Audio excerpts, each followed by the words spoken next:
ఆంధ్రప్రదేశ్ రాష్ట్రంలో ఇటీవల జరిగిన సార్వత్రిక ఎన్నికల్లో ఎన్డీఏ కూటమి భారీ విజయం దక్కించుకుని అధికారం చేపట్టిన విషయం మనకందరికీ తెలిసిందే. సీఎంగా చంద్రబాబు నాయుడు గారు, ఆంధ్రప్రదేశ్ డిప్యూటీ సీఎంగా పవన్ కళ్యాణ్ గారు నియమించిన విషయం తెలిసిందే. అప్పటి నుంచి పవన్ కళ్యాణ్ గారు తన మార్క్ రాజకీయ పాలనతో దూసుకెళ్తున్నారు ఆంధ్రప్రదేశ్లో. మరోవైపు ఆంధ్రప్రదేశ్ అసెంబ్లీ సమావేశాలు తాజాగా ప్రారంభమయ్యాయి.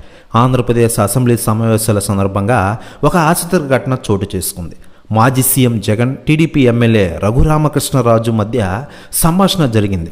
సమావేశాలు జరిగినన్ని రోజులు సభకు రావాలని జగన్ను రఘురామ కోరినట్లు తెలుస్తోంది. అసెంబ్లీకి హాజరవుతానని ఆయన బదులిచ్చినట్లు తెలుస్తుంది. వాళ్ళిద్దరూ ఇంకా ఏం మాట్లాడుకున్నారో దానిపై సర్వత్రా ఆసక్తి నెలకొన్న విషయం మనకందరికీ తెలిసిందే.